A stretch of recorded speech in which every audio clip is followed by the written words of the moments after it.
ආයුබෝවන් සුබෝදෑසනක් ඔබට අපේ පළමු එකම සහ ප්‍රධානතම ප්‍රාර්ථනය නිරෝගී සුවය ඔබට. අපි මේ ප්‍රාර්ථනයත් එක්ක අද වැඩ කටයුතු පටන් ගන්නවා සැප්තැම්බර් මාසේ 5 වෙනිදා ඉරිදා පත්තරමේන්තුව මේ ආකාරයෙන්. සියලු තොරතුරු ඔබට කියන්න සූදානම් පත්තරවල තියෙන දේවල් සහ එතනින් එහා ගිය බොහෝ කාරණා ඔබට සඳහන් කරන්න අපි ලෑස්ති. ඊයේ දවසේදී තහවුරු කර මරණ ප්‍රමාණය 145ක් යනුව යම් අඩුවක් දකින්නට ලැබෙනවා. ඒ වගේම ආසාත්‍යයන් සංඛ්‍යාව තහවුරු කළ 3333ක් දක්වා අඩුවීමක් පේන්න තියෙනවා.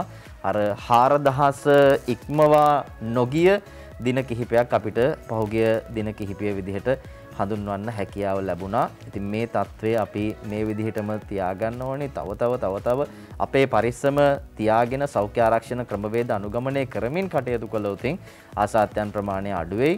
අපේ හිතවතුන් නිකරුණේ අකාලේ මරණයට පත්වෙන එක අපිට අඩු කරගන්න පුළුවන්කම ලැබෙයි. ඒ තුළින් අපිට ඉදිරි ගමනක් යන්න හැකියාව ලැබෙනවා. ඒ නිසා සියල්ලන්ම වගකීමෙන් වැඩ කරන්න. Najith good morning.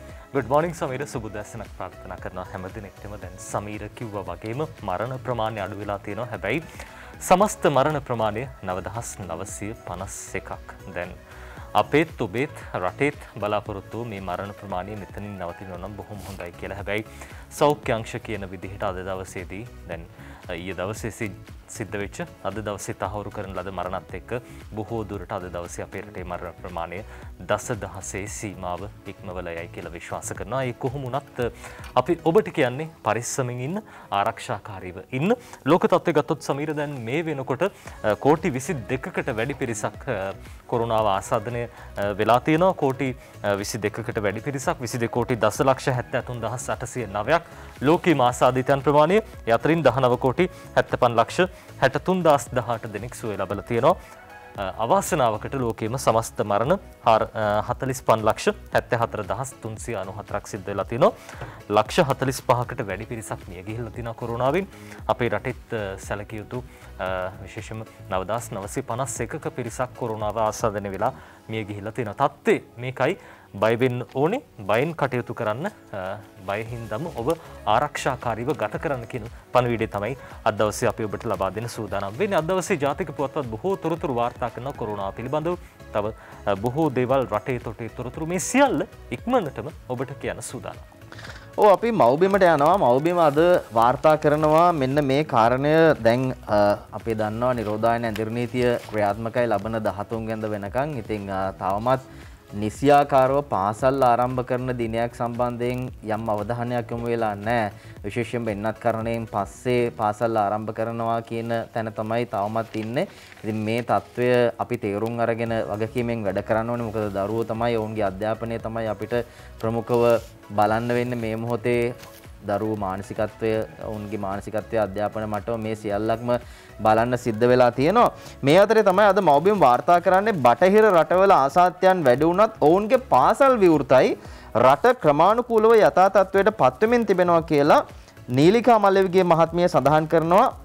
ලෝකේ රටවල් ගත්තාම සමහර රටවල් ඔවුන් මේ ආසාදිත සංඛ්‍යාව ඉහළ මට්ටමක තිබුණත් ආසාත්‍යයන් සංඛ්‍යාව හැබැයි ඔවුන්ගේ රටවල් වල අධ්‍යාපනයේ ආකාරයෙන් ක්‍රියාත්මක වෙනවා කියලා අය කියනවා. එක්සත් ජාතීන්ගේ අධ්‍යාපනය පිළිබඳව වෙබ් අඩවියේ සඳහන් වන පරිදි බටහිර රටවල කොරෝනා ආසාත්‍යයන් ඉහළ සංඛ්‍යාවක් සිටියත් ඔවුන්ගේ පාසල් පද්ධතිය විවෘතව පවතින බව ශ්‍රී ජයවර්ධනපුර විශ්වවිද්‍යාලයේ ප්‍රතිශක්තිකරණය හා අණුක විද්‍යා අධ්‍යනාංශයේ ප්‍රධානී මහාචාර්ය නීලිකා මල්ලවිගේ මහත්මිය පහුගිය දවසේ කියනවා.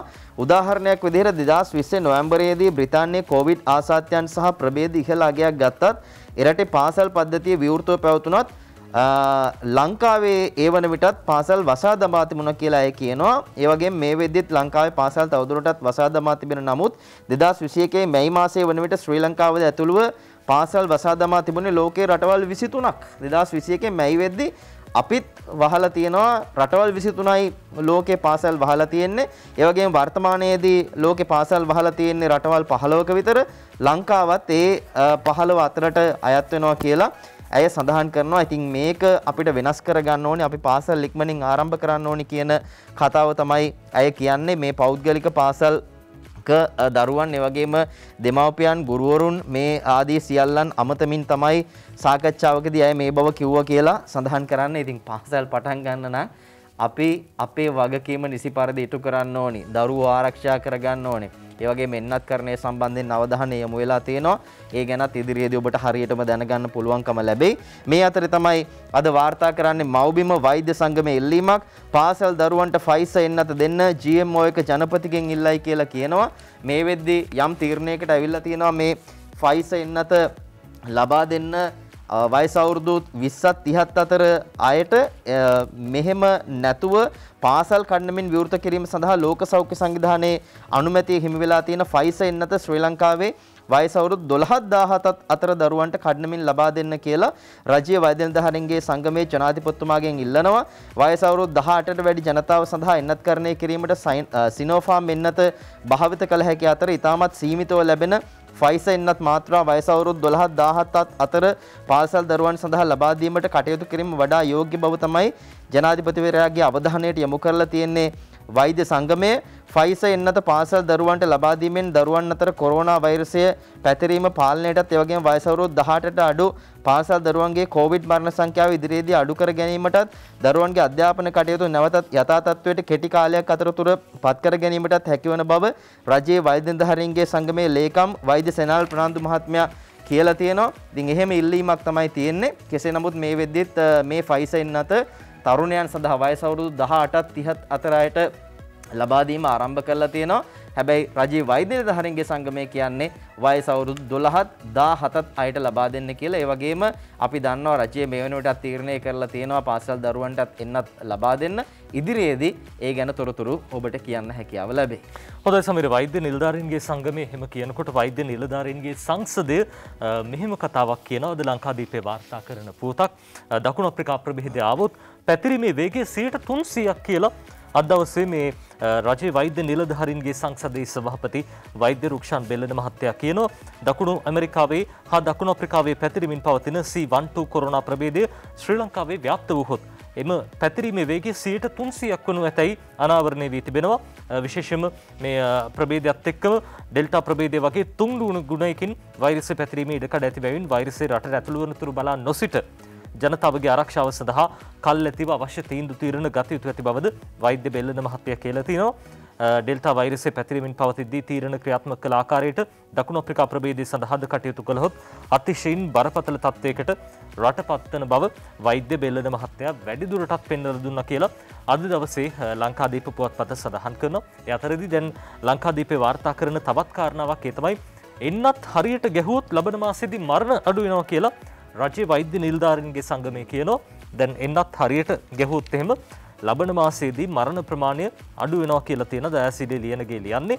ලබන මාස අවසානයේ වන විට මරණ අනුපාතය අවම කර ගැනීමට හැකි වන අතර ඒ සඳහා එන්නත් වැඩපිළිවෙල නියමානුකූලව සිදු කළ යුතු බව රජයේ වෛද්‍ය නිලධාරීන්ගේ සංගමේ සෞඛ්‍ය අමාත්‍ය කෙහෙලි රඹුකැල මහත්තයාට ලිඛිතව දන්වලා තියෙනවා කියලා අද ලංකාදීපේ කියනවා. වයස අවුරුදු 60ට වැඩි අයට එන්නත් ලබා ගැනීම අනිවාර්ය කර ඔවුන් සියලු දිනාට එන්නත් ලබා දීම ක්‍රමානුකූල වැඩපිළිවෙලක් අවශ්‍ය බවද සංගමේ සහකාර ලේකම්වරයා වෛද්‍ය නවීන්ද සොයිසා මහත්තයා කියලා තියෙනවා. අවුරුදු 60ට වැඩි බොහෝ දෙනා එන්නතට බිය බවක් පෙන්눔 කරන අතර කුමන සංකූලතා තිබුණත් එන්නත ලබා දීමට ග්‍රාම නිලධාරීන්ගේ සහාය ලබා ගන්නා ලෙසටද එම සංගමය ඉල්ලා තියෙනවා.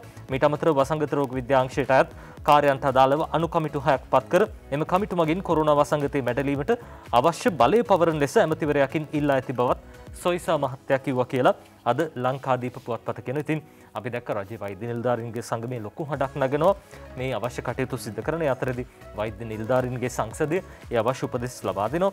වෛද්‍ය කාර්ය මණ්ඩලයේ උපදෙස් අරගෙන අපි දැක්ක සෞඛ්‍ය අංශ බොහොම හොඳින් මේ කටයුතු සිදු කරන ඉතාමත් ඉක්මනින් එන්නත්කරණය අවසන් කරලා කොරෝනාවට සාර්ථකව මුහුණ දෙන්න බලාගෙන ඉන්න බවක් තමයි අපිට පේන්න තියෙන්නේ. ඔව්, මේ අතරේ අද සිළුමිනට ගියාම සිළුමින වාර්තා කරන කතාවක් මේ අපි යම් ආකාරයකින් බලාපොරොත්තුවෙන් හිටිය දෙයක්ද කියලා හිතෙනවා. කෙසේ නමුත් මේක නිවැරදි වීමකුත් වෙන්න ඕනේ. අද නජිත් සිළුමින වාර්තා කරනවා කොරෝනා පැතිරීම අඩු වෙයි කියලා. අද දවසේ සිළුමින පුවත්පත සඳහන් කරන කාරණාවක් සමීර මේ කොරෝනා පැතිරීම අඩු වෙයි කියලා.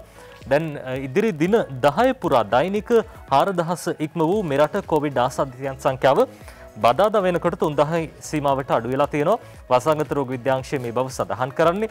සෞඛ්‍ය විශේෂඥයන් පවසන්නේ නිරෝධහන ඇදිරි නීතිය සහ එන්නත් කරන වැඩසටහන හින්දා මේ තත්ත්වය ඇති වෙලා තියෙනවායි කියලා. කොහොම වුණත් විශේෂයෙන් බොහෝ දෙනෙක්ගේ අර පරිස්සමත් බොහොම වැදගත් අද දවසේ සිළුමිණි පුවත්පත වැඩිදුරටත් කියනවා මේ තොරතුරු ලබා දෙන ඔවුන් දැන් විශේෂම මේ අඩුවීම් පිළිබඳව ඒ අතරේදී අද දවසේ සිළුමිණි පුවත්පත කියන තවත් කාරණාවක් ඒ තමයි එන්නත් ගැන ව්‍යාජ පුවත් පැතිරෙනවා වැඩි කියන කාරණාව අද දවසේ සිළුමිණි පුවත්පත සඳහන් කරනවා. ඒ පිළිබඳව හර්ෂා සුගතදාස ලියන්නේ වයස අවුරුදු 18ට අඩු දරුවන්ට එන්නත් ලබා දීමට යයි පවසමින් තොරතුරු රැස් කරන මාර්ගගත ලින්ක් එකක් මේ දවස්වල සමාජ මාධ්‍ය ජාලාවල පළ වී තිබෙන අතර ඒ සම්පූර්ණයෙන්ම අසත්‍ය සාවද්‍ය කරුණක් බව සෞඛ්‍ය ප්‍රවර්ධන කාර්යාංශය කිව්වා කියලා අද දවසේ සිළුමිණි පුවත්පත කියනවා. මේ විශේෂඥ වෛද්‍ය රංජිත් බටුවන්තුඩා මහත්තයා පවසන විදිහට වසංගත රෝග විද්‍යාඥයෙක්ගෙන් මේ තොරතුරු එක්රැස් කරන බව සඳහන් කරමින් තමයි ව්‍යාජ ලින්ක් එකක් නැත්තම් මේ වෙබ් ලිපිනයක් සඳහන් කරමින් මේ පිළිබඳව තොරතුරු රැස් කළ තියෙන. හැබැයි මේකට රැවටෙන්න එපා කියලා වෛද්‍යතුමා සඳහන් කරනවා රංජිත් බටුවන්තුඩා මහත්මයා. විශේෂයෙන්ම වයස අවුරුදු 18ට අඩු දරුවන්ගේ එන්නත් කරණයයි කියා ගන්නා කිසිම ප්‍රශ්නාවලියකට තොරතුරු සැපීමෙන් වළකින්න කියලා වෛද්‍යතුමා වැඩිදුරටත් ඉල්ලලා තියෙනවායි කියලා අද දවසේ සිළුමිණි පුවත්පත තොරතුරු කියනවා. ඔව් නජිත් අර සිළුමිණියේ තිබ්බනේ මේ කොරෝනා තත්ත්වය අඩු වෙලා කියලා කොරෝනා පැතිරීම අඩු වෙලා කියලා ඒ පහුගිය පළවෙනිදා සංඛ්‍යා දත්ත උපයෝගී කරගෙන තමයි සිළුමිණිය ආකාරයෙන් වාර්තා කරන්නේ. හැබැයි ප්‍රශ්නේ තියෙන්නේ අර පහුගිය මාසේ දවස් 4ක් 28 29 30 31 කියන ඒ දින කිහිපය ගත්තාම ඒ දවස් 4 නැවත වතාවක් ආසාත්‍යයන් ප්‍රමාණය යාවත් කාලීන කරලා තිබ්බා ඊයේ සෞඛ්‍ය අමාත්‍යාංශය විසින් ඒ අනුව 4725ක් ආසාත්‍යයන් නැවත එකතු කරලා තිබුණා 28 වෙනිදා 1207ක් විදිහට 29 වෙනිදා 1211ක් විදිහට ඒ වගේම 30 වෙනිදා 1198ක් විදිහට සහ 31 වෙනිදා 1109ක් විදිහට නැවත වතාවක් මේ පහුවෙලා ලැබුණු වාර්තායයි සඳහන් කරමින් PCR සහ ඇන්ටිජන් වාර්තායයි සඳහන් කරමින් යාවත් කාලීන කරලා තිබ්බා. හැබැයි ලබන පළවෙනිදායින් පස්සේ එහෙම දෙයක් අපිට වාර්තා වෙන්නේ නැහැ. දෙයනේ කියලා අපිට එහෙම වෙනවා නම් හොඳයි. එහෙම නැවතත් ආසාත්‍යයන් වාර්තා වීම වැඩිවීමක් නොවෙනවා නම් ඒක තමයි අපේ වාසනාව කියන එක සියලු දෙනාට තේරෙනවා. මේ අතරේ අරුණ පත්තරේ කියනවාද කොවිඩ් මර්ධනයට සමගාමීව අභ්‍යන්තර ආරක්ෂාව ගැන පොලිසිය සීරුවෙන් කියලා ඉන්දික ශ්‍රී අරවින්ද වාර්තා කරන්නේ. කොවිඩ් මර්ධන මේ වසංගතය මර්ධන කටයුතු වගේම සියලු ක්‍රියාකාරකම් සිදු කරන අතරතුර අභ්‍යන්තර ආරක්ෂාව සඳහාද වැඩි අවධානයක් යොමු කරන ලෙස පොලිස්පති චන්දන වික්‍රමරත්න සහ ජ්‍යෙෂ්ඨ නියෝජ්‍ය පොලිස්පතිවරු සහ නියෝජ්‍ය පොලිස්පතිවරුන්ට මහජන ආරක්ෂක අමාත්‍ය රියාඩ්මිරාල් ආචාර්ය සරත් වීරසේකර මහත්තයා දැනුම් දීලා තියෙනවා. LTT සංවිධානය යනු ත්‍රස්තවාදී සංවිධානයක් වන අතර ඒ නිසා එය පහසුවෙන් හඳුනා ගැනීමට හැකියාව තිබුණ නමුත් ISIS යනු සංවිධානයක් නොව මතවාදයක් වන බැවින් එය හඳුනා ගැනීම පහසු කරුණක් නොවන බව අමාත්‍යවරයා මෙහිදී නිලධාරීන්ට කියලා තියෙනවා කියලයි වාර්තා කරන්න. ඉතින් ඒ නිසා මේ කොවිඩ් මර්ධනය වගේම අපිට අභ්‍යන්තර ආරක්ෂාව සම්බන්ධයෙන්ුත් අවධානය යොමු කරන්න ඕනි පොලිසිය ඒ ගැන සීරුවෙන් කියලයි අරුණ පත්තරේ මේ ආකාරයෙන් තොරතුරු වාර්තා කරන්නේ. අපි දැක්ක නවසීලන්තේ ඒ එල්ල වූ ප්‍රහාරය. ඉතින් ඒකටත් ලාංකිකයෙක් තමයි හවුල් වෙලා තියෙන්නේ. ISIS මතයක් එතන තියෙනවා. ඒ ගැන අපි තොරතුරු වාර්තා කරන්න ඔබට සූදානම්. අද ඒ සම්බන්ධයෙන්ුත් පුවත්පත් තොරතුරු කියලා තියෙනවා. ඒ වගේම මේ අභ්‍යන්තර ආරක්ෂාව ගැන කතා කරද්දී අපි දැක්කා ඊයේ හෙරෝයින් කිලෝග්‍රෑම් 336ක් අත්අඩංගුවට ගන්නවා. මේ සියල්ල මේ අභ්‍යන්තර ආරක්ෂාවට අයිති.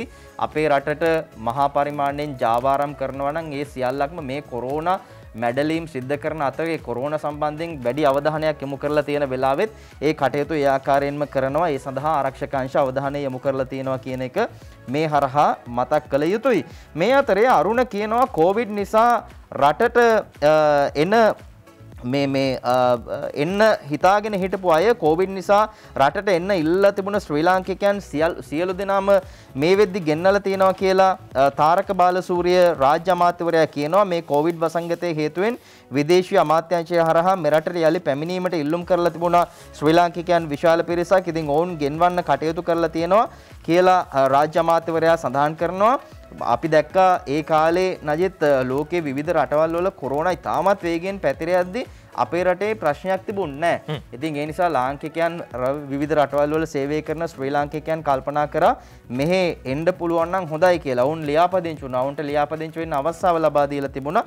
ඉතින් ඒකත් එක්ක තමයි මේ ලියාපදිංචි වුණ සියලු දෙනා මේ වෙද්දි ලංකාවට රැගෙන ඇවිල්ලා තියෙනවා කියලා මේ ආකාරයෙන් සඳහන් කරන්නේ. හැබැයි මේකේ අපි හරියට විපරම් කරලා බැලුවොත් නජිත් ඊට පස්සේ වෙන හානිය අපේ රටට එන්න තියෙන විදේශ විනිමය මුදල් සම්බන්ධයෙන් අපේ ලාංකිකයන් ගිහිල්ලා විවිධ රටවල් වල සේවය කරනවා. ඔවුන් එහි මුදල් අරගෙන රැකියාවක් කරලා ඒව ලංකාවට එවනවා. ඉතින් ඒ සියල්ල අහිමි වෙනවා. මේ අධ්‍යාපනය ලබන සිසුන් ගැන නෙමෙයි කතා කරන්නේ.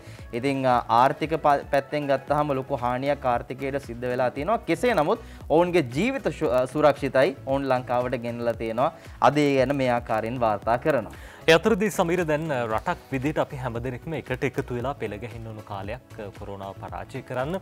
දැන් අනවශ්‍ය වේදම් තියෙනවා නම් ඒ දේවල් කපා හරින්න ඕනේ. අර ගෙදරක උනත් සමීර සමහර වෙලාවට අර්බුදයක් ඇති වුණොත් මුදල් හදල් නැති වුණොත් එහෙම අර අත්‍යවශ්‍ය දේවල් විතරයි කරන්නේ. රටක් වුණත් එහෙමයි. ලෝකෙම බොහෝ රටවල් දැන් මේ තත්ත්වයට තමයි ගිහින් තියෙන්නේ. අපි දකිනවා දැන් මහා බලවතුන් කියා ගන්නා රටවලත් මේ තත්ත්වය ඇති වෙලා තියෙනවා. ඒ අතරේ ලංකාදීපය කියනවා අද ප්‍රධාන සිරස්තලයේ විදියට අමාත්‍යංශ වියදම් කප්පාදු ආරම්භයේ කපා හරින වියදම් ලැයිස්තුව මේ සතියේම ඉල්ලයි. මේ තමයි අද ලංකාදීපේ ප්‍රධාන සිරස්තලය. අජන්ත කුමාර අගලකඩ මේ ගැන ලියන්නේ. එක් එක් අමාත්‍යංශවල කපා හැරිය හැකි වියදම් සම්බන්ධයෙන් සවිස්තර වාර්තාවක් මේ සතිය තුල ලබා දෙන්නයි මුදල් අමාත්‍යංශයේ සියලුම අමාත්‍යංශ ලේකම්වරුන්ට දැනුම් දීලා තියෙනවා. කපා හැරිය හැකි වියදම් සහ එමගින් ඉතිරි කිරීමට අපේක්ෂිත අරමුදල් ප්‍රමාණය පිළිබඳවද මහ භාණ්ඩාගාරයට නොපමාව දැනුම් දෙන්නයි මුදල් අමාත්‍යංශය ඒ අදාළ ලේකම්වරුන්ට දැනුම් දීලා තියෙනවා.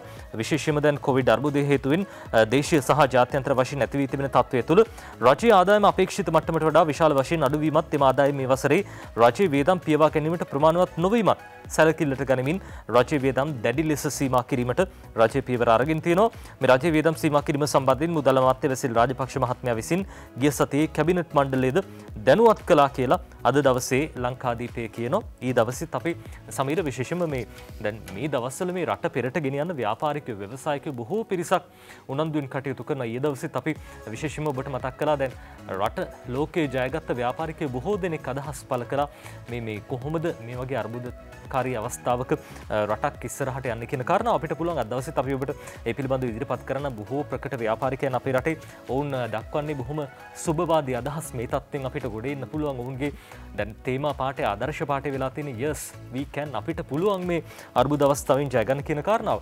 අර ඒ අනුව යමින් තමයි අමාත්‍යංශ වේදම් කප්පාදු දැන් ආරම්භ කරලා තියෙන අනවශ්‍ය වේදම් කපා හරින විශේෂයෙන්ම දැන් ප්‍රතිපාදන වෙන් වෙලා තිබුණත් ආරම්භ කළ නොමැති ව්‍යාපෘති නතර කෙරෙනවා. අමාත්‍යංශවල නව මිලදී ගැනීම ඉදිකිරීම සහ ගොඩනැගිලි අලුත් වැඩියා කටයුතුද මේ අනුව తాවකාලිකව අත්හිටු වෙනු ඇත කියලා අද දවසේ ලංකාදීප පුවත්පත තොරතුරු කියනවා. දඩ වැඩි වෙනවා ඒ කාටද කියලා අපි ඔබට කියන්නම් විරාමයෙන් පස්සේ.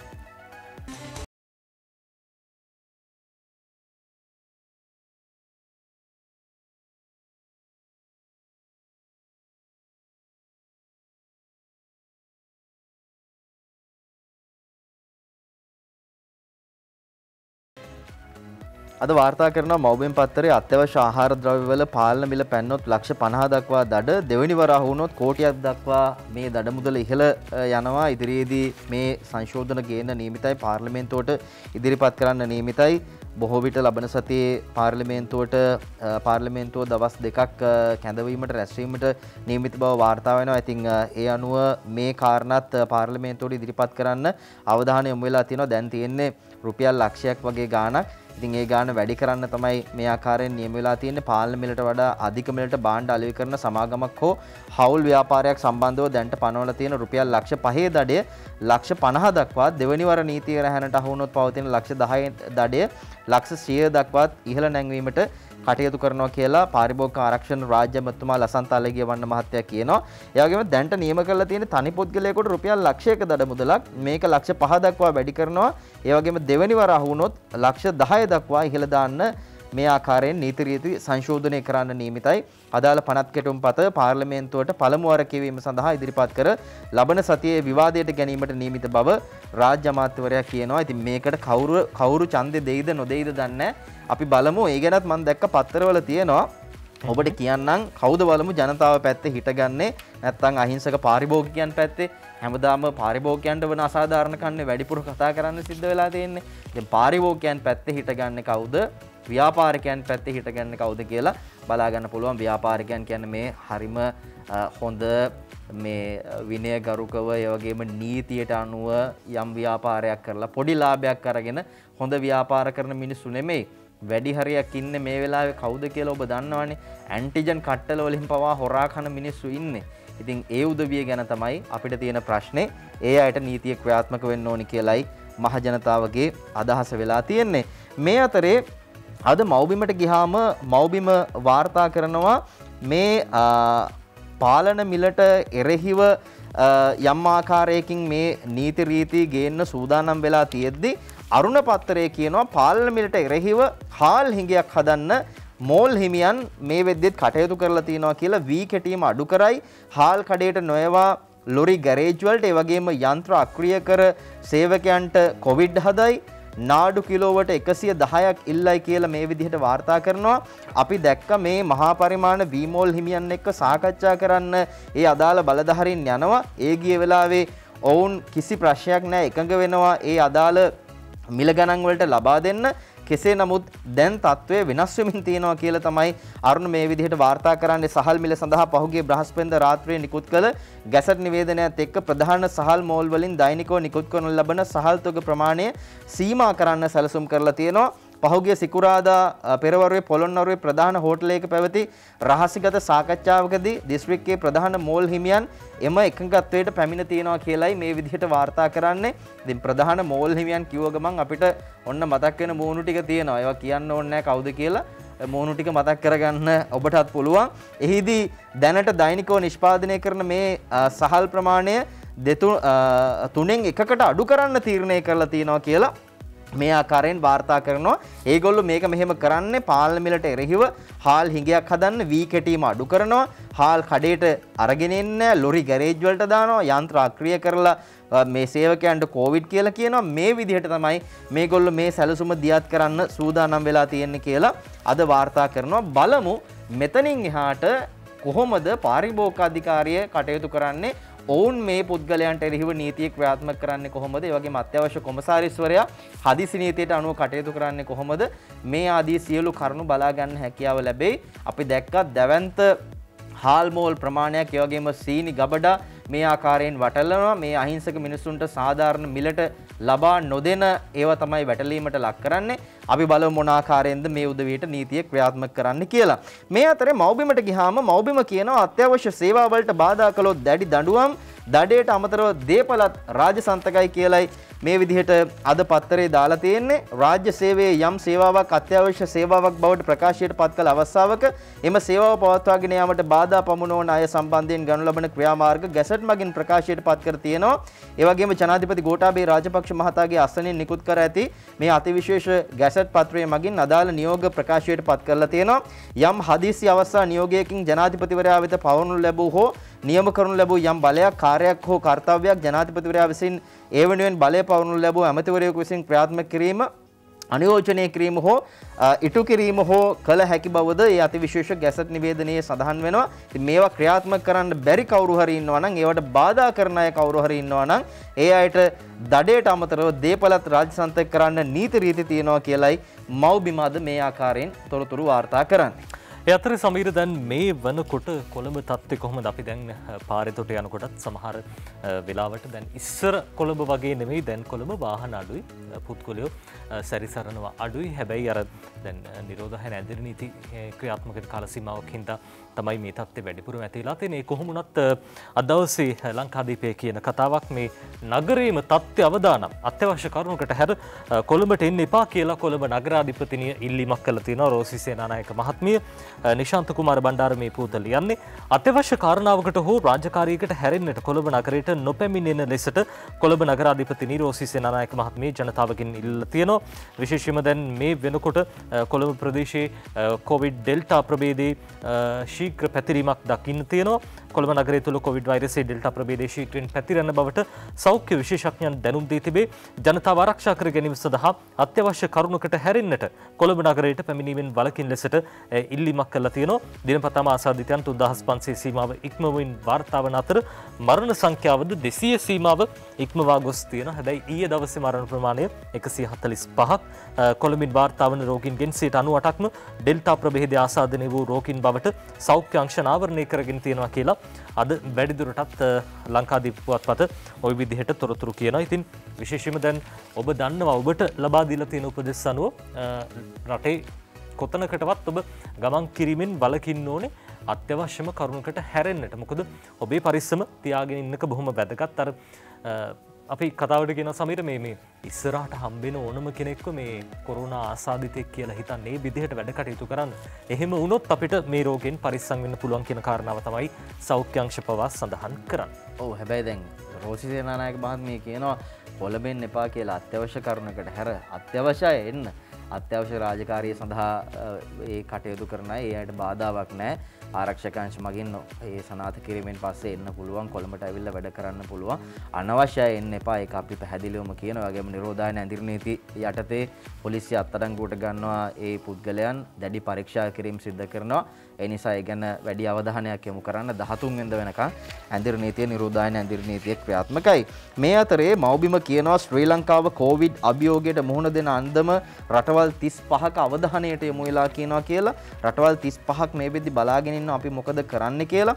කොවිඩ් ව්‍යාප්තිය පාලනය කිරීමට පියවර ගනිමින් රටේ ආර්ථිකය ගොඩනැගීමේ අභියෝගයට අපේ රට මුහුණ දෙන ආකාරය විදේශ රටවල් 35ක් මේ වෙද්දි අවධානයට යොමු කරලා තියෙනවා කියලා මුදල් අමාත්‍යාංශයේ ජ්‍යෙෂ්ඨ නිලධාරියෙක් කියනවා. ශ්‍රී ලංකාව මේ වෙද්දි ක්‍රියාත්මක කරලා තිබෙන ආර්ථික ක්‍රියාවලිය සම්බන්ධයෙන් රටවල් කිහිපයකම ප්‍රසාදය පළ වෙලා තියෙනවා කියලයි මේ ආකාරයෙන් වාර්තා කරන්නේ. සහයෝගය දැක්වීමට රටවල් කිහිපයක්ම එකඟතාව පළ කරලා තියෙනවා කියලා ජ්‍යෙෂ්ඨ නිලධාරියා පෙන්වා දෙනවා. මේ අතරේ මෙරට සිටින විදේශ රටවල් 43ක තානාපතිවරුන්ගෙන් රටවල් 35ක තානාපතිවරුන් පහුගිය දිනවල මුදල් අමාත්‍යතුමා බැසිල් රාජපක්ෂ මහත්තයා සමග සාකච්ඡාවලදී මේ තොරතුරු අනාවරණය වුණා කියලායි වාර්තා කරන්නේ. ඉතිරි රටවල් 8හිද මෙරට සිටින තානාපතිවරුන් ඉදිරි දින කිහිපය තුළදී මුදල් ඇමතිවරයා හමු වීමට නියමිත බව මේ විදිහට කියලා තියෙනවා. ඉතින් ප්‍රසාදය ලක් වෙලා තියෙනවා මේ කොවිඩ් මර්ධනයත් එක්ක අපේ රටේ අරගෙන යන ක්‍රියාවලිය. ඒ සම්බන්ධයෙන් අද මේ ආකාරයෙන් තොරතුරු වාර්තා කරනවා. මේ අතරේ කොරෝනාවට ගොදුරු වූ ව්‍යාපාර නංවන්න ණය සහන දෙසැම්බර් 31 වෙනිදා වෙනකන් ලබා දෙන්න කටයුතු කරලා තියෙනවා කියලා අරුණ පත්තරේ කියනවා. COVID-19 වසංගතයත් සමග අර්බුදයට පත් වෙලා තියෙන ව්‍යාපාර සහ පුද්ගලයන් සඳහා ලබා දීලා තියෙන ණය අත්හිටුවීමේ සාණය 2021 දෙසැම්බර් 31 වෙනිදා දක්වා තවත් මාස 3කින් දීර්ඝ කරලා තියෙනවා. COVID-19 වසංගතයේ නව ව්‍යාප්තිය සහ අදාළ බොහෝ පාර්ශ්වයන්ගේ ඉල්ලීම් සලකා බැලීමෙන් පසු මේ දීර්ඝ කිරීම සිද්ධ කළා කියලා ශ්‍රී ලංකා මහ බැංකුව සඳහන් කරනවා. සමහර දැන් ඔය ව්‍යාපාර අපි දන්නා පහුගිය කාලේ බොහෝ දෙනෙක් අලුතෙන් සුළු ව්‍යාපාර හරිය ආරම්භ කළා. හැබැයි දැන් කොරෝනාව හින්දා මේ දේවල් වලට තිත තියන්න ඇන හිටින්න කාලයක් ඇවිල්ලාද කියන කාරණාව බොහෝ දෙනෙක් අහනවා. හැබැයි එහෙම වෙන්න ඕනේ නැහැ. අපි ශක්තිමත් වෙන්න ඕනේ. අපිට පුළුවන් මේ හැම දෙයක්ම කරන්න බොහොම පරිස්සමෙන් අපේ රට ඉස්සරහට අරගෙන යන්න. අපේ රටේ මේ කීර්තිමත් ව්‍යාපාරිකයෝ බොහෝ පිරිසක් අදහස් පළ කරන්නෙත් ඒ විදිහටම තමයි. අපිට පුළුවන් දැන් මේ ව්‍යාපාරිකයන් ව්‍යවසායකයන් කියන්නේ මොනවද කියලා බලන්න. මේක අපිට විතරක් නෙමෙයි මේ දැන් ප්‍රශ්නේ. මේක ලෝකෙනම තියෙනවා. ඔය වැටලා කියන කතාවේ ඒගොල්ලන්ගේ අරමුණ ඒක නෙවෙයි. ඇත්තටම වට්ටන්න. ජපෑන් වල දැන් වර්ල්ඩ් වෝර් එකෙන් පස්සේ බ්ලැක් බෙල්ට්ස් ගැට ගහගෙන වැඩ කරේ ඒක තමයි ඒගොල්ලන්ගේ ප්‍රොටෙස්ට් එක. අපි කැමති නෑ මේ වැඩේට but මේ වෙලාවේ අපි බහැලා වැඩ කරනවා. අන්න that is the discipline that we also need. ඔක්කොම සැක්‍රිෆයිස් කරන්න ඕනේ. මොකද අනාගත පරම්පරාවකින් තවත් අපිට මෙහෙම කකා බිබී යන්න බෑ. එහෙම ගියොත් අපි කන්නේ අනාගත පරම්පරාවේ ළමෙක්ගේ බත් පැකට් එකෙන් තමයි අපි කන්නේ. වැක්සින්ස් ගන්න විතරක් කොච්චර යනවද? ඒව ඔක්කොම අපිට ගෙවන්න ඕන. දැන් අපිට ඉස්සෙල්ලා සිංගප්පූරු අරිනවා, තායිලන්ත අරිනවා. එතකොට අපිට මොකද වෙන්නේ? අපි හරියේ නැත්තම්. ප්‍රශ්නෙට ෆේස් කරනවද? සල්ලි print නොකර ඉඳලා නොකා මැරෙනවද කියලා ප්‍රශ්නෙකුත් එනවනේ. අපිට නැති දේ කතා කරලා වැඩක් නෑ. මෙතනින් කොහොමද ඇඩ්වාන්ටේජ් එකක් අරගෙන ඉස්සරහට යන්න එක තමයි අපි හිතන්නේ. ලංකාවේ ඉන්න ටැලන්ටඩ් ව්‍යාපාරේ ඉන්නවා. ප්‍රොඩක්ට්ස් තියෙනවා අපි. ඒගොල්ලන්ට පාරක් හදන්න ඕන. පොලිටික්ස් අතහැරලා දාලා එක්කහුවෙලා මේක ගෙනිච්චොත් ප්‍රශ්න වලින් ගොඩ එන්න පුළුවන්. රට වහලා තියෙනවන්න කියන එකට මම හැමදාම විරුද්ධ වුණා. මම හිතන විදිහට මම කඩන් වැටෙන්නේ නැහැ ආර්ථිකය. යකා හිතන තරම් කලු නැහැ. අපේ මිනිස්සුන්ට පුළුවන් ඕන දෙයක් දරා ගන්න. හැබැයි තේන්න ඕනේ හරි පාර යනවා කියන එක. ඒ පාර පොඩ්ඩක් එහාට මෙහාට වුණොත් අපේ මිනිස්සු තමයි ඉස්සල්ලාම එළියට පයි. රෑ හොඳටම කරවල වෙන දවස ඉන්ජෙක්ෂන් එක හොයාගන්න දවස දැන් ඇත්තටම එළි වෙන්න විතරයි තියෙන්නේ.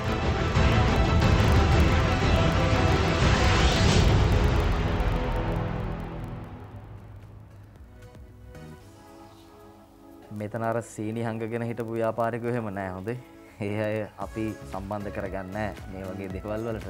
මොකද ඔවුන් කියන්නේ සියලු දෙනාම එකතු වෙලා රටක් විදිහට ඉස්සරහට යන් කියලා. ඉතින් ඒ වෙනුවෙන් අපි ස්වාධීන රූපවාහිනියත් එකට එකතු වෙලා ජනතාවත් එක්ක මේ ඕනම ප්‍රශ්නකින් අපිට ගැලවෙන්න ක්‍රම තියෙනවා. ඉතින් එහෙමනම් සියලු දෙනාගේම එකමුතුව තමයි වැදගත් වෙන්නේ මේ ව්‍යාපාරිකයන් ලංකාවේ ප්‍රකට ව්‍යාපාරිකයන් ඔවුන් කියන විදිහට සීනි කතාව කියපු හින්දා ඉදිරි මාස 6ට රට සීනි රට තුල තියනවා කියලා අද අරුණ පත්‍රයේ වාර්තා කරනවා. ආනයනය කරලා තියෙන සීනි තොග තවත් මාස 6කට ආසන්න කාලයකට මෙරට පවතිනවා කියලා ඒ සංඛ්‍යා ලේඛන විශ්ලේෂණය කිරීමේදී හෙළි වෙනවා. ඉතින් මෙහෙම තියෙද්දි තමයි අච්චර සීනි හිඟයක් නිර්මාණය කරන්න මේගොල්ලෝ කටයුතු කළේ. ඒ ගැන තියෙන්නේ පුදුමාකාර කනගාටුවක්. අද අරුණ ඒ ගැන වාර්තා කරනවා. යතර විපක්ෂයේ පැත්තෙන් චෝදනාවක් එල්ල වෙනවා සමීර. ඒ ගැන අද දවසේ මේ විදිහට ලියනවා ලංකාදීප පුවත්පත. දෑසිරි ලියනගේ මේ පුවත ලියන්නේ 725ට සීනි බදු අඩු කිරීමේ අලාභය බිලියන 35යි කියලා සමගි ජන බලවේගයේ මහලේකම්වරයා රංජිත් බද්දුක් බණ්ඩාර මහත්තයා කියනවා. සීනි බද්ද 725 දක්වා අඩු කරනු ලැබූ ඉකුත් වසරේ ඔක්තෝබර් මාසයේ සිට පහුගිය ජූලි මාසය දක්වා රජයට සිදු වූ අලාභය රුපියල් බිලියන 35ක් බව අලුතෙන් කරන ලද සොයාබැලීමකදී අනාවරණය වුණා කියලා එතුමා සඳහන් කරලා තියෙනවා. ඉතින් ඔය බදු අඩු කළේ ජනතාවට සහනයක් දෙන්න. ඔය දැන් මේ කියන අලාභය ජනතාවට ලාභයක් විදිහට ලැබුණා කියලා තමයි රජයේ පාර්ශවයෙන් සඳහන් කරන කාරණාව. හැබැයි දැන් සීනි වැඩි මිලට විකුණනකොට රජය ඒ සීනි ගබඩා වටලලා ඒ දේවලුත් සහන දායි ක්‍රමයකට සතුස හරහා ලබා දෙන්නට දැන් කටයුතු කරලා තියෙනවා. ඉතින් මේ අලාභයක් කියලා කිව්වට ජනතාවට ලාභයක් සිද්ධ වුණා බදු අඩු කිරීම තුලින්. හරි අපි සූදානම් විරාමයකට යන්න. විරාමයෙන් අනතුරුව තවත් තොරතුරු ඔබට කියන්න ලෑස්ති.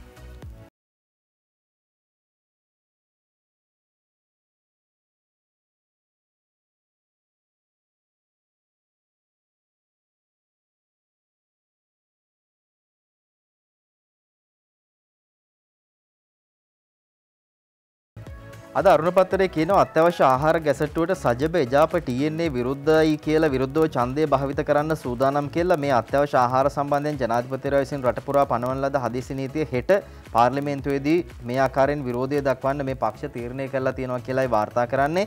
හදිසි නීතිය සම්මත කිරීම සඳහා හෙට පෙරවරු 10 සිට 4 දක්වා පාර්ලිමේන්තුවේදී විවාද කර ඡන්දය විමසීමක් සිදු කරන්න නියමිතයි. කෙසේ නමුත් මේ පක්ෂ මේ සඳහා විරුද්ධව පෙනී සිටින්න ලෑස්ති කියලායි අද මේ විදිහට අරුණ පත්තරේ වාර්තා කරලා තියෙන්නේ. මේ අතරේ ගුරුවරු සම්බන්ධයෙන් කතා කරද්දී 18000ක් ගුරුවරු වෙන වැඩවල නිරත වෙලා ඉන්නවා කියලා මේ විදිහට අද කියලා තියෙනවා. මාසකට බිලියනයක වැටුප අධ්‍යාපන අමාත්‍යාංශයෙන් තමයි ගෙවන්නේ. බලමු මේ 18000 මොනවද කරන්නේ කියලා. මෙලෙස සක්‍රීය සේවය සඳහා නිදහස් කරලා තියෙන ගුරුවරුන් 18000ම මේ වෙද්දි වැටුප් ගෙවනු ලබන්නේ අධ්‍යාපන අමාත්‍යාංශයෙන් සහ පළාත් අධ්‍යාපන අමාත්‍යාංශ වැය ශීර්ෂය යටතේ වන අතර මේ සඳහා මාසකට සියලු දීමනා සහිතව රුපියල් බිලියනයකට වැඩි මුදලක් අධ්‍යාපන අමාත්‍යාංශයට වැය වෙනවා.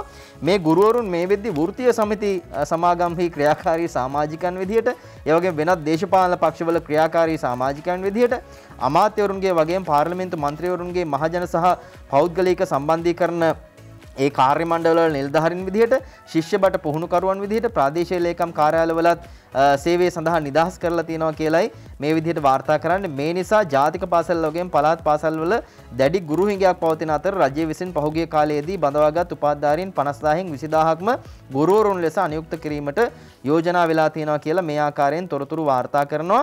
ඩලස් අලහප්පෙරුම් මහත්තයා අලුත් අධ්‍යාපන ඇමතුමා කරපු සමීක්ෂණයකදී අනාවරණය වෙලා තියෙනවා.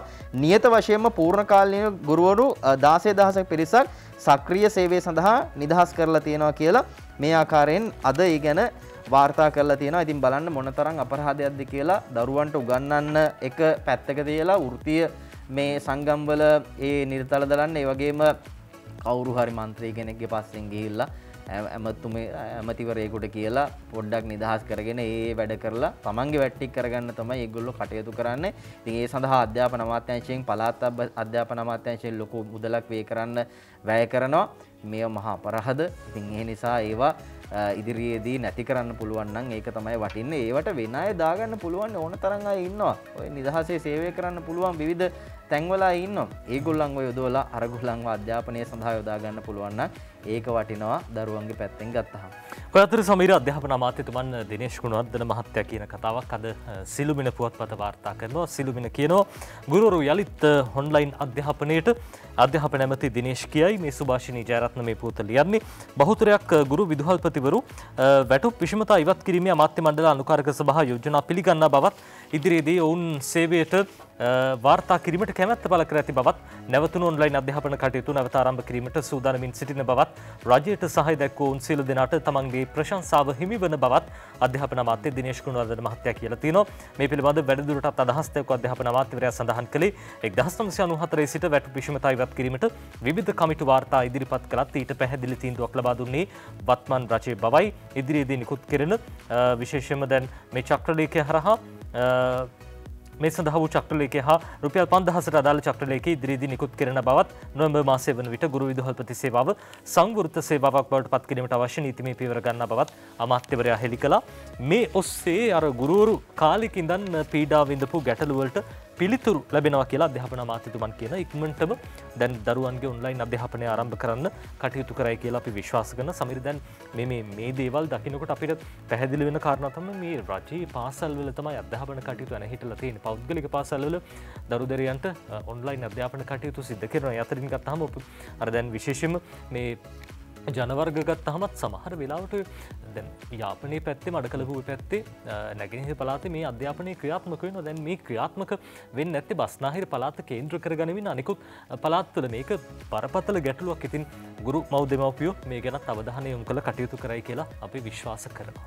අර අධ්‍යාපන ඇමතුමා ගැන කියද්දි මේ දලස්සල හප්පෙරුම් මහත්තයා එතුමා මේ මට පොඩ්ඩක් පැටළුනේ අධ්‍යාපනය වෙනුනොත් දැන් එතුමා ජනමාධ්‍ය අමාත්‍ය අංශේ බාරගත්තට පස්සේ ඇමතිකම් බාරගත්තට පස්සේ දරුවෝ වෙනුනොත් ඉතාමත් හොඳ වැඩපිළිවෙලක් ආරම්භ කරලා තියෙනවා මේ මාධ්‍ය ආයතන සම්බන්ධ කරගෙන. ඉතින් ඒකත් අපි පැසසුමට ලක් කරන්න ඕනේ මේ වෙලාවේ ඔන්ලයින් අධ්‍යාපනය නැති නිසා එතුමා මේ දැවැන්ත වැඩපිළිවෙලක් සියලු මාධ්‍ය නාලිකා සම්බන්ධ කරගෙන ක්‍රියාත්මක කරන්න සූදානමින් ඉන්නවා. මේ අතරේ අද මව්බිමට ගියාම මව්බිම කියනවා කොවිඩ් ව්‍යසනය හමුවේද ගුරු විදුහල්පති වැටුප් පැනයට විසඳුමක් දී ඇති නිසා යලි ඉගැන්වීම් පටන් ගන්න කියලා අගමැතිතුමත් ඉල්ලීමක් කරලා තියෙනවා. ඒ ඉල්ලීමට මම හිතන්නේ සාධනීය පිළිතුරක් හම්බ වෙලා තියෙනවා. ඒ ගැන නජිත් කිව්වා අධ්‍යාපන ඇමතුමා මේ සම්බන්ධයෙන් යම් සාධනීය පිළිතුරක් මේ අධ්‍යාපන වෘත්තීය සංගම් ලබා දීලා තියෙනවා කියලා ඒ සම්බන්ධයෙන් අද මේ ආකාරයෙන් තොරතුරු මව්බිම වාර්තා කරනවා. ඔය අතර සමීර තව එක ප්‍රවෘත්තියක් අපි ගමු. අද අරුණ පුවත්පත කියනවා අර නවසීලන්තේ අවාසනාවන්ත විදිහට පිහියනුමක් සිද්ධ වුණා. ලංකාදීප පුවත්පතත් ඒ ගැන කියනවා. අපි සිරස්තලේ විතරක් කියන්නම් ඔබට. නවසීලන්ත පිහියනුම් කාර්යා ලාංකික තරුණෙක් දැන් ඒ බව තහවුරු වෙලා තියෙනවා. අපේ රටේ ඉඳන් අවුරුදු 10කට කලින් තමයි නවසීලන්තයට ගිහින් තියෙන්නේ. අපි දැක්කා ඊයේ දවසේදී විවිධ මාධ්‍ය හරහා මේ පුද්ගලයාගේ මව හඬපට ලබා දෙනවා. මේ ලංකාවේ ඉන්නකොටත් කිසියම් ආකාරයක මෙවැනි තත්ත්වයක් තිබ්බා. නවසීලන්තයේදී මේ තරුණයා ගොඩනැගිල්ලකින් නැද වැටෙනවා. ඊට පස්සේ ඔහුට හම්බ වෙච්ච පිරිස් ඔහුගේ බ්‍රේන් වොෂ් කිරීමක් නැත්නම් අපි කියනවා ඔහුගේ මේ මනස විකෘති කිරීමක් සිද්ධ කළා තියෙනවා. මේ තත්ත්වය හරහා තමයි මෙවැනි IS මතවාද දරන්නෙක් බවට පත් වෙලා තියෙන්නේ. ඒ කොහොම වුණත් ලංකාදීපේ කියන විදිහට මේ පිහියනුම් කාර්යය ශ්‍රී ලාංකික තරුණෙක් නවසීලන්ත අග්‍රාමාත්‍යතුමිය පවා සඳහන් කළ තිබ මේ අපි රටකට පහර ගහන්න මේක පාවිච්චි කරන්නේ මේක තනි පුද්ගලයෙක්ගේ මේ කිසියම් ආකාරයක උමුතු හැසිරීමක් නිසා වෙච්ච දෙයක් කියන කාරණාව අද සිළුමිණ පුවත්පතත් මේ ගැන සඳහන් කරනවා. යතරදී අරුණ මේ ගැන වෙනමම විශේෂාංග ලිපියකුත් ලියනවා. ඔව් අරුණ කියනවා මේ ලංකාවේ තනි වෘකයා නවසීලන්තයේ 6කට පිහියෙන් අනේ කියලා මේ පිළිබඳව වාර්තා කරන්න. ඒ වගේම නජිත් මොහු ගැන කතා කරද්දී විශේෂ තොරතුරු ගණනාවක් මේ වෙද්දි හෙළි වෙලා තියෙනවා. මොහු මේ වීසා ලබා ගන්න කටයුතු කරලා තියෙන්නේ සරණාගත වීසා ලබා ගන්න කටයුතු කරලා තියෙන්නේ අපේ රටෙන් යම් තාඩන පීඩන උන්ට එල්ල වෙනවා කියලා. එහෙම තමයි ඔහු කටයුතු කරලා අවසානයේදී මේ වගේ ක්‍රියාන්විතයකට යන්නේ ක්‍රියාදාමයක් සිද්ධ කරන්නේ. හැබැයි ආරක්ෂක අංශ නවසීලන්තේ ඔහු ගැන සෝදිසියෙන් විපරමින් ඉන්නවා. ඉතින් ඒ නිසා තමයි මේ තත්වයකින් හරි වළක්වා ගන්න හැකියාව ලැබිලා තියෙන්නේ. ඉතින් මේවා ලෝකයේ බොහෝ අවස්ථාවල සිද්ධ වෙනවා. ආරක්ෂක අංශ අනිවාර්යයෙන්ම මේ සම්බන්ධයෙන් අවධානය යොමු කිරීම ඉතාමත් වැදගත්. ඒ නිසා තමයි සරත් වීරසේකර ඇමතුමත් අපේ රටේ සියලු පොලිස් නිලධාරීන්ට මේ ආකාරයෙන් නියෝග කරලා තියෙන අභ්‍යන්තර ආරක්ෂාව සම්බන්ධයෙන් කටයුතු කරන්න කොරෝනා මර්ධනය කරද්දී කියන කාරණේ අපි ඒ ගැන ඔබට වාර්තා කරා අද පත්තරවල තිබුණ කතාවක්. හොඳයි අපි සූදානම් අද කාටුන් බලන්න.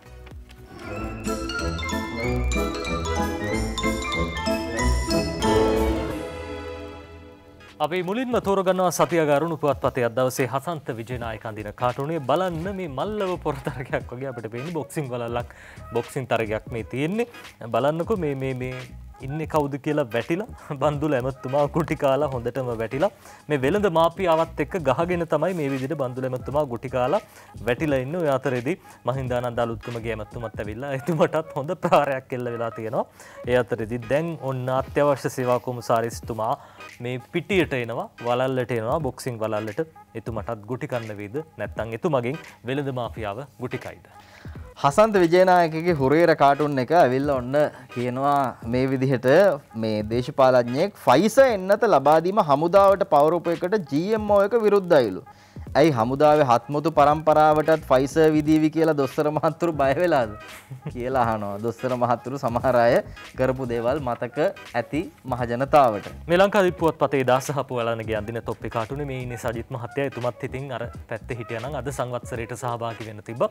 අද එජාපේ 75 වෙනි සංවත්සරෙත් තියෙනවා. ඔය අතරදී සජිත් මහත්තයා මේ විදිහට කියනවා මේ පෝලිං 70 කාලේ වගේ හැමතැනම පෝලිං කියලා සජිත් මහත්තයා කියනවා. ඒ අතරේදී මේ සාමාන්‍ය මිනිස්සෙක් කියනවා සෑර්ට 6න් 5කුත් පේනවද? ඒ 70 කාලේ වගේ සෑර්ට 6න් 5කුත් පේනවද කියලා අහන්න. මෙන්න ලොක්ඩවුන් එක මෙන්න මෙහෙමයි කියලා තමයි අද ලංකෝනිස් කියන්නේ පියල් සමරවීර. හාමිනේ මේ සීනි බෝතලේ පියන වහලා තියෙන අපේ රට ලොක්ඩවුන් කරපු ක්‍රමයට වගේනේ. ඇයි අනේ එහෙම කියන්නේ?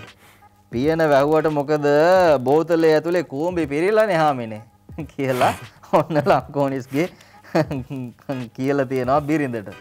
ඒ අතර සිළුමිණි පුවත්පතේ ඉඩි ක්ලික් කාටුනේ අපි තෝරගන්නවා. මේ බලන්න අද අපි කලින් කිව්වා වගේ මේ ජාපේ 75 වෙනි සංවත්සරේ 1946 අවුරුද්ද ඉඳන් දැන් 2021 අවුරුද්දට වෙනකන් ඇවිල්ලා 75 වෙනි සංවත්සරයට සහභාගී වෙන අතරේදී මේ ඉන්නේ නායකතුමා රනිල් මහත්තයා ඔන්න දැන් වේදිකාවක් උඩ ඉන්නවා මයික් එකකුත් ඉස්සරහ තියාගෙන.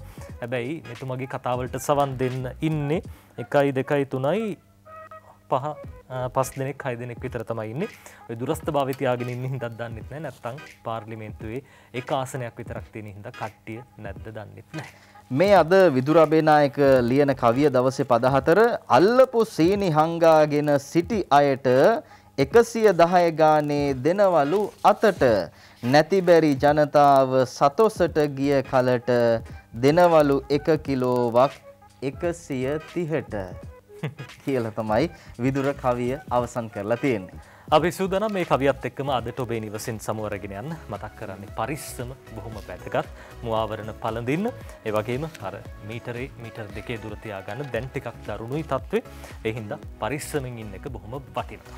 ලෝකේ තත්ත්වය කොහොමද? විශේෂයෙන් ලෝක දේශපාලනයේ ආර්ථිකය මොන විදිහටද අපිට බලපාන්නේ? ඒ ගැන කියන්න ජ්‍යෙෂ්ඨ මාධ්‍යවේදී මොහාන් සමරනායක මහත්මයා සූදානම්. රටවටා රැගෙන ඔහු ඇතුළු කණ්ඩායම ඇවිල්ලා ඉන්නවා. ජය වේවා. ඔබට නිරෝගී අනාගතයක් ප්‍රාර්ථනා කරනවා. ආයුබෝවන්.